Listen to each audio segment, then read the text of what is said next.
आपको तेज बुखार है? क्या आपके जोड़ों में दर्द है? क्या आपको भूख कम लगती है? क्या आपको सुस्ती महसूस होती है? तो हो जाइए अलर्ट, कहीं आपको डेंगू तो नहीं। तो सबसे पहले डॉक्टर साहब आपसे यही जानना चाहते हैं कि डेंगू के शुरुआती लक्षण कैसे होते हैं, पहचाना कैसे जा सके? देखिए, लक्षण तो मुख्य रूप से बुखार तो होता ही है, जैसे कि फीवर इसमें आता है। इसके साथ साथ जो मेन लक्षण है इसका वो ये है कि आपकी मसल्स में और हड्डियों में और जोड़ों में दर्द होता है, बहुत तेज दर्द होता है। इसके अतिरिक्त अगर हम देखें तो कभी कभार अंदर जो है ब्लीडिंग भी शुरू हो जाती है, उसको हेमोरेजिक डेंगू बोलते हैं। और इसके अलावा कुछ गांठें, लिम्फ नोड्स स्वेल हो जाती हैं। कमजोरी डेफिनेटली होती है बॉडी में, आपके डाइजेस्टिव सिस्टम पर भी असर पड़ता है, पाचन कमजोर हो जाता है, भूख कम लगती है और रैशेज कहीं कहीं पर देखने को मिलते हैं। कहीं कभी आपके शरीर में रैशेज आ जाते हैं और ज़्यादा अगर एडवांस कभी हो जाता है तो ब्लीडिंग, गम्स से ब्लीडिंग या किसी जगह से ब्लीडिंग शुरू हो जाती है। डेफिनेटली प्लेटलेट काउंट तो कम होता ही है, जिसके बारे में आपने सुना होगा कि आजकल बहुत सारे लोगों को ये प्रॉब्लम हो रही है और काफ़ी इस पर चर्चा भी चल रही है कि भाई किस प्रकार से इसको कंट्रोल किया जाए। लेकिन फिर भी जो है, जो डेंगू है मच्छर से होता है, तो प्रिवेंशन के बारे में भी हमें सोचना चाहिए कि किस प्रकार से हम अपने एरिया को साफ सफाई को ध्यान से रखें। और जहाँ पर पानी जमा होता है, क्योंकि साफ पानी में मच्छर होता है, तो साफ पानी जहाँ पर है या जहाँ जैसे कूलर इत्यादि में जहाँ पानी जमा होता है तो उसमें कम से कम कुछ दवाई ऐसी डालें कि मच्छर उसमें ना पनप पाए। तो डॉक्टर साहब ने ये तो बता दिया कि इसके लक्षण क्या है, यानी कि डेंगू हम पहचाने कैसे। लेकिन डॉक्टर साहब, दिल के लिए बहुत खतरनाक माना जाता है, तो दिल के जो मरीज हैं उन पर ये क्या असर करता है? देखिए, क्योंकि इसमें जैसा हमने बताया कि प्लेटलेट काउंट कम होता है, तो जैसे प्लेटलेट काउंट कम होगा तो हार्ट पर जो है उसका असर पड़ता है। हार्ट जो है हमारा, वो रक्त को पूरे शरीर में भेजता है। तो जिस व्यक्ति का ऑलरेडी हार्ट में प्रॉब्लम है तो उसको तो और ज्यादा फर्क पड़ेगा, क्योंकि हमारे ब्लड में असर होता है इसका। और ब्लड में एक तरह से ये वायरस का जो भी विषैला तत्व जो ब्लड के अंदर प्रवेश कर करके ये ब्लड को डिस्ट्रॉय करना शुरू करता है, तो हार्ट के ऊपर ज्यादा प्रेशर पड़ता है। और अगर हार्ट ऑलरेडी कमजोर है तो और ज्यादा आपके रिस्क फैक्टर्स इसमें बढ़ जाते हैं। ज्यादातर देखा जाए तो जो हार्ट के पेशेंट होते हैं तो उनको थोड़ा ये ध्यान रखना चाहिए कि अगर आपको ये बुखार हुआ है तो हार्ट की तरफ भी ध्यान दें। कई बार क्या है कि हम थोड़ा सा बस बुखार में ही ज्यादा उसमें फोकस करते हैं, तो जो पेशेंट हार्ट के हैं वो हार्ट पर भी ध्यान दें। एक स्टडी ऐसी की थी जिसमें ये देखा गया था कि हार्ट के पेशेंट्स में क्या असर होता है डेंगू के दौरान। तो पाया गया, जब उनकी जांच इत्यादि की, ईसीजी वगैरह किया, तो डेफिनेटली जो हेल्दी लोग हैं जिनका हार्ट हेल्दी है और एज कम्पेयर टू दोज जिनके के हार्ट में कुछ प्रॉब्लम है, तो उसमें ज्यादा चेंजेस पाए गए थे। तो इसको थोड़ा सा समझना चाहिए। बुखार है, इसको जो है ये भी हमारे आयुर्वेद में दंडक ज्वर के नाम से भी कहते हैं, क्योंकि काफी पेन होता है, फटीग काफी होती है, काफी हेडेक भी, सिरदर्द भी इसका एक मुख्य लक्षण है, सिरदर्द काफी तेज होता है। ब्रेक बोन फीवर भी इसको कहते हैं, कई बार इस नाम से भी बताया जाता है। और ये एक प्रकार का मच्छर है जो वायरस को ट्रांसमिट करता है, उसके कारण ये बुखार होता है। तो चलिए आप डॉक्टर साहब से जान लेते हैं कि डेंगू हमें ना हो। डॉक्टर साहब, इसके लिए हम क्या बचाव कर सकते हैं? देखो, कोई भी रोग होता है, उसको लड़ने के लिए, उस रोग से लड़ने के लिए हमारे शरीर में एक शक्ति होती है जिसको हम रोग प्रतिरोधक शक्ति कहते हैं, इम्यूनिटी पावर हम इसको कहते हैं। तो इम्यूनिटी पावर जब हमारी स्ट्रांग होती है तो हम रोगों से लड़ भी सकते हैं, प्रिवेंट भी कर सकते हैं। कई बारी हमारे शरीर में कोई ऐसा इन्फेक्शन, वायरस, बैक्टीरिया प्रवेश भी कर जाए, लेकिन यदि हमारी इम्यूनिटी पावर स्ट्रांग है तो वो उसको डिफीट कर देती है और उससे रोग जो है पैदा नहीं हो पाता हमारे शरीर में। ऐसा जो है एक प्रिंसिपल है। तो इम्यूनिटी हमें स्ट्रांग रखनी है। दूसरी चीज, कोई टॉक्सिक मटेरियल्स बॉडी में जमा ना हो। तो क्या क्या कर सकते हैं हम?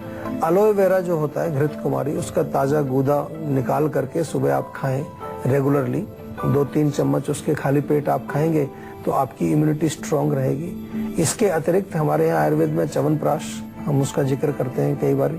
च्यवनप्राश का आप सेवन करें, आंवला खाएं। आंवले आप जो है ताजे भी खा सकते हैं, आंवले का चूर्ण भी ले सकते हैं, आंवले का मुरब्बा भी आप खा सकते हैं, आंवले का जूस निकाल करके भी आप पी सकते हैं। और नीम सबसे बढ़िया चीज है। नीम का सेवन नियमित रूप से अगर आप करते रहेंगे तो आपके शरीर में इम्यूनिटी भी बढ़ी रहेगी। और कभी कभार कोई अगर वायरस बैक्टीरिया कोई बॉडी के संपर्क में आता है तो क्योंकि नीम में एंटीवायरल, एंटीबैक्टीरियल ये सब गुण पाए जाते हैं तो वो उसको नष्ट कर सकता है। और यदि फीवर का आपको टेंडेंसी रहती है, बार बार बुखार होता है, आपको लगता है कि पित्त बॉडी में बढ़ा हुआ है आपके, तो गिलोय का सेवन भी इसमें बताया जाता है। गिलोय का आप जो है काढ़ा बना करके पी सकते हैं या उसका थोड़ा सा रस निकाल करके पी सकते हैं। तो ये तो रही आपको कि किन किन जड़ी बूटियों से आप अपनी रोग प्रतिरोधक शक्ति को बढ़ा सकते हैं। इसके साथ साथ बहुत इम्पोर्टेंट ये भी है कि आप अपने आसपास जो है साफ सफाई रखें, क्योंकि विशेष तौर पर ये जो मच्छर है, अगर मच्छर ही नहीं होगा वहां पर पैदा तो रोग भी नहीं आएगा। तो इसलिए हमें साफ सफाई का भी ध्यान रखना है। अगर रोग से बचना है, प्रिवेंशन हमें चाहिए, धूपन करना चाहिए घर के अंदर। जो आपकी धूप सामग्री जो होती है, जिसमें कई बार हवन सामग्री होती है, उसको आप घर में नियमित रूप से जलाएं, जिससे कि धूपन अगर होगा तो वो भी एक तरह से डिसइंफेक्टेंट का काम करती है। किसी प्रकार के वहां पर कोई मच्छर या कोई और भी बैक्टीरिया, वायरस अगर घर में होंगे तो उनको वो बाहर निकालती है, उनको अंदर घुसने नहीं देती है। हमारे यहाँ प्राचीन समय से ये जो प्रथा चली आ रही थी, इनका पर्पज यही था कि शुद्धि रहे।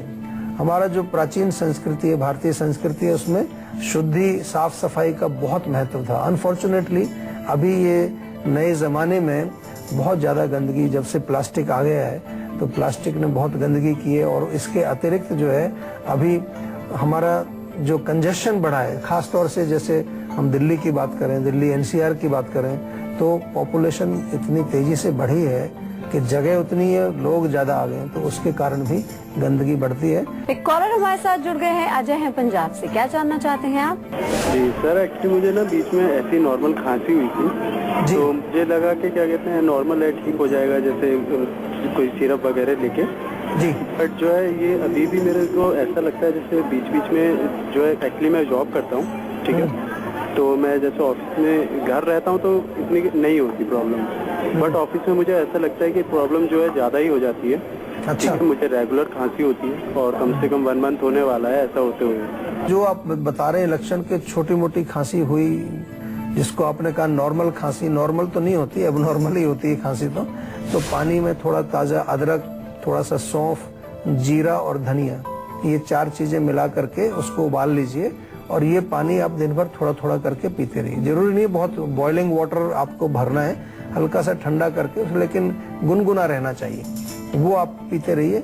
और थोड़ा थोड़ा सा कोशिश करिए कि बीच में थोड़ा 2-3 घंटे के बाद थोड़ा बाहर निकल के फ्रेश एयर लें, थोड़ी डीप ब्रीदिंग आप करें तो उससे फर्क पड़ेगा। और खांसी अगर फिर भी होती है, आपको खांसी उठती है ज्यादा, तो कुछ ना कुछ आप उसके लिए जैसे कि मुंह में थोड़ा अदरक का टुकड़ा नमक लगा करके, काला नमक लगा के वो मुंह में रखेंगे तो उससे आपकी खांसी नहीं आएगी। थोड़ा थोड़ा रस जब जाएगा अंदर उसका तो that will also help you. या किशमिश या मुनक्का 1-2 ले लीजिए आप, वो मुंह में डाल के चूसते रहिए, उससे भी थोड़ा सा आपको रिलीफ मिलेगा। तो डॉक्टर साहब, आप जैसे कि बता रहे थे कि डेंगू के मरीज का डाइजेशन कमजोर हो जाता है, तो उनको अपनी डाइट चार्ट में क्या लेना चाहिए और क्या नहीं लेना चाहिए? देखिए, बुखार हो, जब किसी भी प्रकार का बुखार होता है, डेंगू में भी और भी कई जो बुखार होते हैं किसी प्रकार के, तो उसमें डेफिनेटली आपने देखा होगा कि हमारी अग्नि थोड़ी मंद हो जाती है। तो इस अवस्था में अगर भोजन हम गरिष्ठ खाएंगे, हैवी भोजन खाएंगे, तो और ज्यादा नुकसान होगा, क्योंकि आपको मालूम है कि जब खाना पचेगा नहीं तो आम बनेगा। आम एक चिकना पदार्थ, विषैला तत्व, और पहले से ही बॉडी में इतने टॉक्सिन्स हो रहे हैं, इतना वायरस बॉडी में घुसा हुआ है, वो डिस्ट्रॉय कर रहा है हर चीज को। और ऑन टॉप ऑफ दैट अगर हम खाना भी अगर उचित नहीं खाएंगे तो और ज्यादा विषैले तत्व बनेंगे, तो नुकसान काफी भारी होगा। इसलिए लाइट खाना चाहिए, light and easily digestible food, सुपाच्य और पौष्टिक भोजन किया जाए।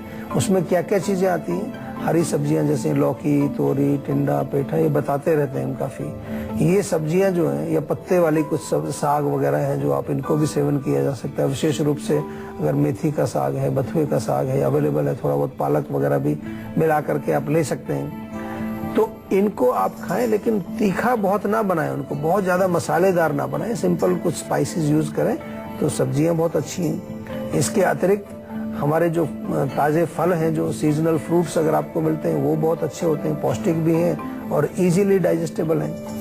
खिचड़ी एक बहुत अच्छी रेसिपी है आयुर्वेद की, जो बार बार हम बताते हैं कि खिचड़ी खाने से जो है थोड़ी शक्ति भी बॉडी में मिल जाती है और इजीली डाइजेस्टेबल है। तो मूंग की दाल जो छिलके वाली होती है, मूंग की दाल और चावल, दाल ज्यादा रखें, कम से कम 3 हिस्सा दाल रखें, 1 हिस्सा चावल रखें, तो वो खिचड़ी अच्छी बनती है। उसमें अदरक, थोड़ा जीरा, धनिया, हल्दी ये सब डालिए, अच्छी टेस्टी खिचड़ी बनती है, वो आप ले सकते हैं। और इसके अतिरिक्त जो है सब्जियों के सूप बहुत बढ़िया काम करते हैं। सूप जो है वो इजीली डाइजेस्टेबल है। तो लिक्विड डाइट ज्यादा लें, चाहे तो आप कुछ और जैसे नारियल पानी है, अनार का रस है, जूस वगैरह पी सकते हैं, संतरे का जूस पी सकते हैं। तो ये भी जो है इजीली डाइजेस्टेबल है और पौष्टिक है, विटामिन मिनरल से भरपूर है, हमारे रोगों के लड़ने की शक्ति को ये बढ़ाएंगे ये भोजन, प्लस जो है कोई विकार पैदा नहीं करेंगे। तो आपको ये मूल मंत्र ध्यान रखना है कि आपकी अग्नि पर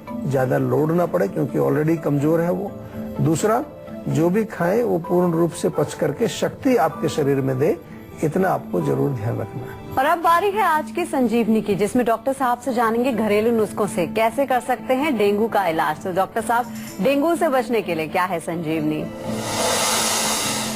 देखिए, बुखार के लिए बहुत बढ़िया हमारे आयुर्वेद में एक अच्छी जड़ी बूटी है जिसको हम गिलोय बोलते हैं, बहुत बढ़िया काम करती है। हमारे जितने भी फीवर के केसेस आते हैं उनमें गिलोय का कोई ना कोई हम यूज जरूर करते हैं। गिलोय का सत्व भी यूज करते हैं, गिलोय का पाउडर भी यूज करते हैं। और बहुत कॉमन है, आपके घरों में आमतौर पर लगी होती है, उसका छोटा सा तना लेकर के कूट करके रस निकाल लीजिए 20 मिलीलीटर के करीब, वो पी जाइए। दिन में 2 बार 3 बार पी सकते हैं उसको, या उसको कूट करके पानी में आधा गिलास पानी में उबाल लीजिए अच्छी तरह से, वो पानी आप पी सकते हैं।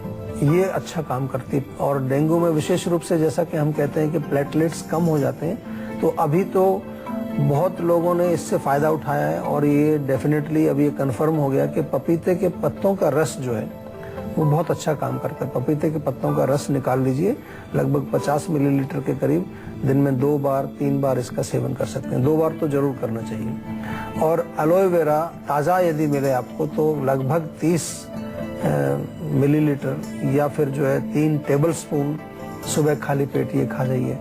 5-6 नीम के पत्ते सुबह चबा करके खा जाइए। और तुलसी के पत्ते अगर हैं तो तुलसी के पत्ते भी आप 5-6 पत्ते या तो उनको बॉयल करके आप उनको ले लीजिए, या पेस्ट बना करके पानी में घोल के पी जाइए, जैसे भी आपको सुविधा हो, ये भी आप ले सकते हैं। और इसके अतिरिक्त जो है, जैसा कि लक्षण कोई भी बॉडी में होते हैं उसके अनुसार लाक्षणिक चिकित्सा डॉक्टर से मिल करके, आयुर्वेदिक चिकित्सक आपके आसपास जो अगर कोई हैं उनसे मिलिए।